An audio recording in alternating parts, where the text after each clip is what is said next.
How you doing, folks? Papa Joe here. I was asked to do some more trucker videos. Got a couple done I ain't put up yet. I will here real soon. They was asking me, they said, you put up the one that says what not to do when you're getting into trucking. How about something about what to do? Well, you're on a good start. You're on here trying to educate yourself, trying to learn about it. That's a very good start.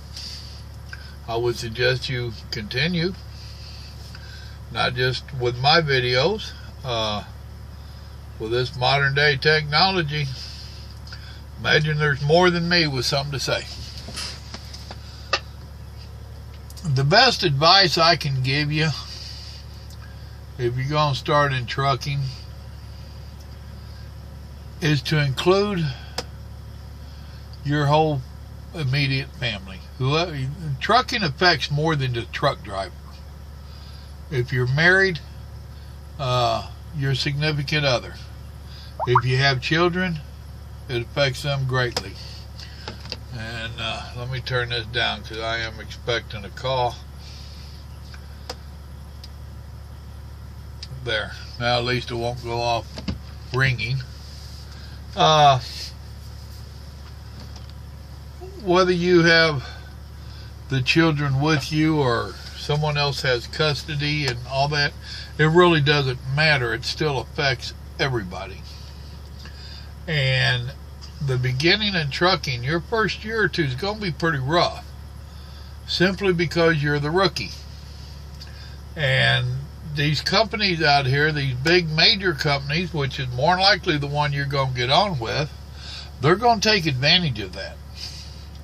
So as you're doing your homework, you need to include the whole family, whoever it's going to immediately affect, whoever you are close to.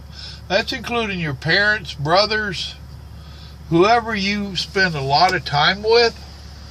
That's fixing to come to a screaming halt. So, and don't get me wrong, there's some of these drivers out here, some of these companies, in my opinion, are totally unethical in the way they treat drivers, because you're not a person. You're a piece of equipment. Whatever the recruiter tells you, doubt it. A recruiter's nothing but a used car salesman. They're going to tell you whatever it takes to get your butt in a seat. Then when you get on, you're going to find out he lied. Or she lied. Whoever it is, they lied.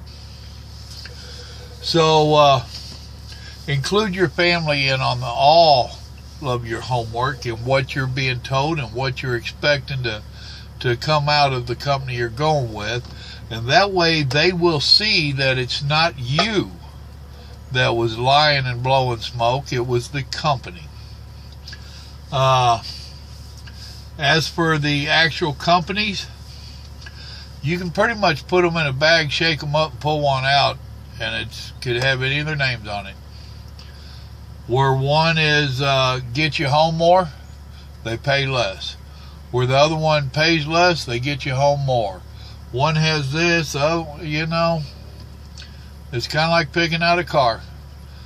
They're all basically the same. So, you need to ask them as you're talking to them, and I would keep a list. I would have me a notebook when I started in, and I'd write down the company name, the phone number, the contact's name, a lot of states. If you have a notebook where you're keeping order and such, it is admissible into court. So treat it like a legal document. In all seriousness, you'll probably never need it, but treat it accordingly in case you ever do. And take notes on what they tell you. Now, you'll talk to some of these truck drivers out here that's going to tell you, oh, I'll tell them to put it in writing. They ain't going to do it. Been there, done that, tried it. They're going to tell you, oh, well, it's in our advertisement. It's right there. It's already in writing. Yeah, right. a printed life.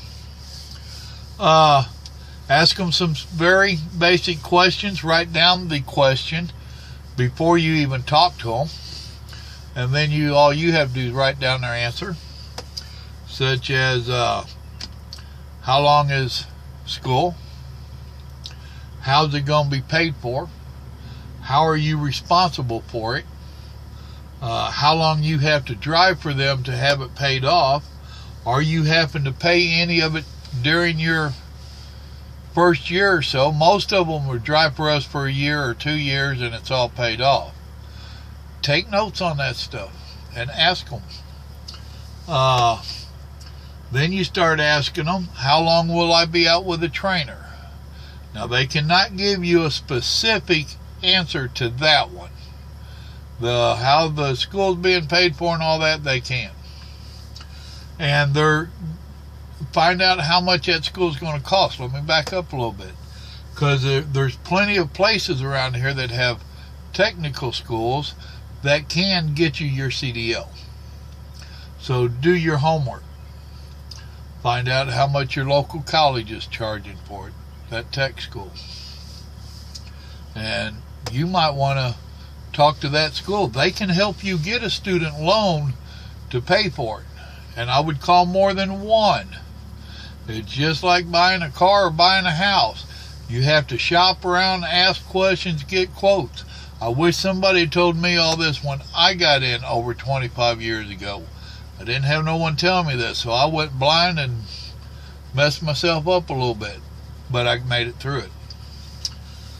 Let's see. You're going to ask them how long you're going to be with a trainer, and they're probably going to tell you 6 to 8 weeks. It depends upon how you're doing and how your trainer's doing. Ask them, if you don't like your trainer, what steps do they have to put you with another trainer? Cover your own butt on some of that stuff. Ask them about sexual harassment, whether you're male or female, and of course they're going to tell you that they don't tolerate it. Well, that's nice. Now, you tell me, if I feel like I'm being sexual harassed, how do I go through the channels to take care of this problem? Now, ladies, a lot of us old school truck drivers, we have a habit, especially us southern boys, calling women darling and hun, and to us that's a compliment. To some of the Yankee girls, the East Coast girls and all that, they don't like it. So please cut some of us old Southern gentlemen a little bit of slack on that part. Don't get all offended and all that. Alright, so let's see. We've covered doing your homework on the company. We've covered doing homework on your actual training, whether you go through a company or a school. We've talked about the time out with a trainer, sexual harassment, which is a biggie nowadays. Trust me, I know. You need to find out what your starting pay is going to be and how long you have to drive at that pay. And you're probably going to find out it's pretty dadgum cheap, and they're going to want you to drive at it for a long time. Now, they're going to tell you it's so we can pay for your school. Hogwash. No, it ain't. It's so they can make more money, because you driving the truck is going to make them money, period, at regular wages. So them cutting you short on your pay is just them being greedy. There's nothing you can do about it. It's one of those take it or leave it deals. And if you really want to be trucking, you're going to take it. And you have to bite the bullet until you get a little bit of seniority under your belt. It's called paying your dues. I might have to break out a light here. It's getting dark pretty quick. I suggest for every rookie that they put in 2 years with the first company they're with, and it's hard. It might sound easy to you, but it's hard. you're going to get so aggravated and so disgruntled, and some of the nonsense that they're doing is just going to go against the grain. Bite the bullet. I have a new friend of mine I met on Facebook. His name's Michael. He drives for Swift. Now, he's an older feller, actually a little older than me. He just decided that he had always wanted to drive trucks, and with the stuff going on in his life, he said, I'm going to go drive a truck. He's got 1.5 years in with him. He hates it with a passion. He hates it. He has a brother that's been trucking like myself forever, and his brother gave him same advice I'm giving you. Stick it out for a couple years. In 2 years, regardless which company it is, you're going to start learning how this all works out here. Don't come out here playing a know-it-all and have 3 months or 6 months under your belt and think you've got it all figured out. We got a ton of them out here, and they ain't got a clue. They don't know that, but they ain't got a clue. So I do recommend whoever you go with, stay with them a couple years.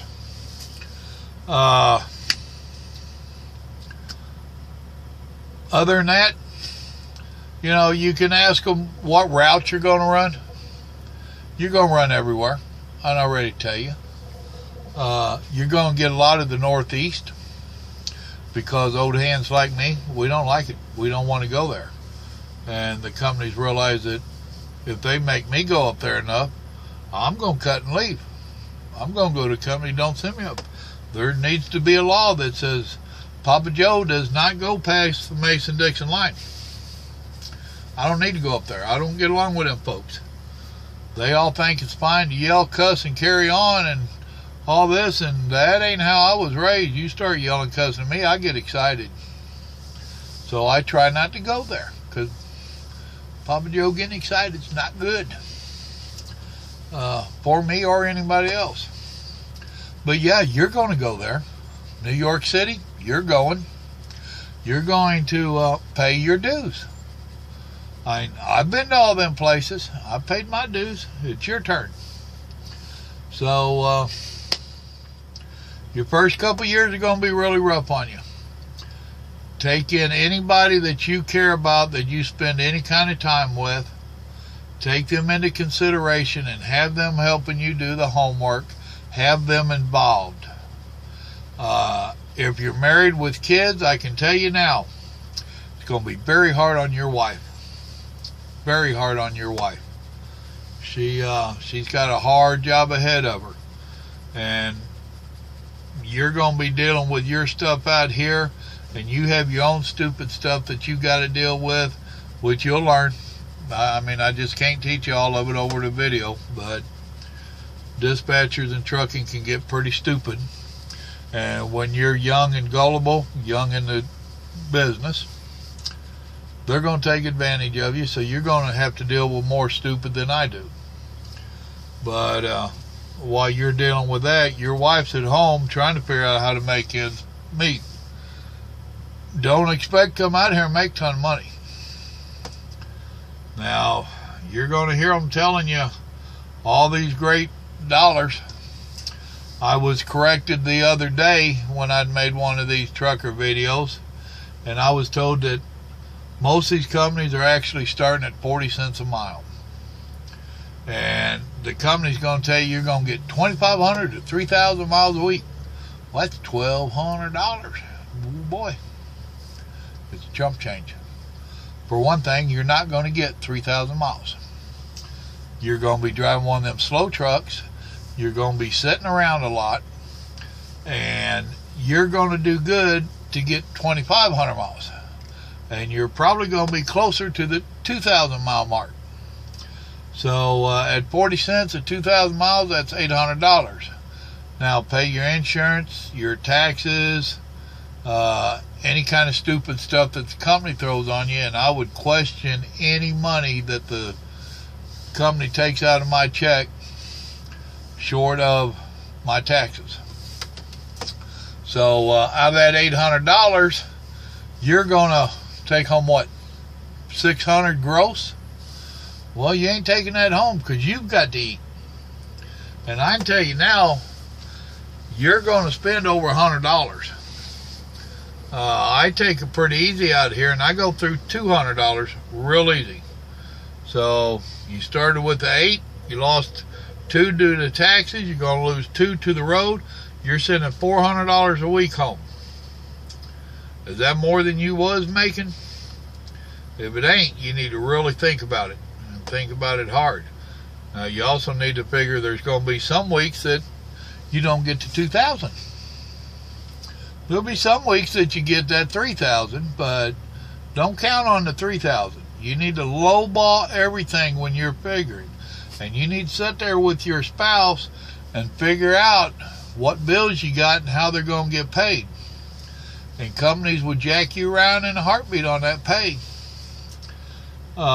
Something that you're going to have to get used to is your pay's going to be fluctuating. If you're used to working that 9-to-5 job in the factory and you're used to bringing home $350 a week every week, just like clockwork, that don't happen out here. That don't happen at all. And now you have paperwork, a lot of paperwork to do, depending upon the companies. Where before all you did was push that button on that conveyor belt or whatever you was doing. Well, now you're responsible to take care of some paperwork out here, and if the paperwork isn't done right, you don't get paid.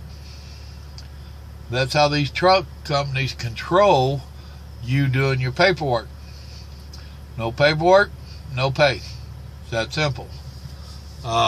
There's companies like this one I'm with. If you deliver by Friday, and if they allow you to send it in through TripPack, which you'll learn about them, then you get paid next Friday. If I have to spend all week, and it has happened because of storms, and it takes me all week to get out west, and I can't deliver until Monday, and I didn't turn in no trips from last week, I got a whole week coming up without a paycheck. Now, my wife's been with me for a long time. She understands trucking, so she never spends all our money. She always has a little bit reserved back for these weeks when you don't get one. I'd suggest you to do the same. Like I said, the best advice I can give you is whoever is most important to you, have them helping you do the research so that they know what you too think to expect. And whatever you think you're going to expect, that ain't what's going to happen, but at least the two of you researched it together. I hope this was some kind of help to you. God bless. Y'all have a great evening. Good night.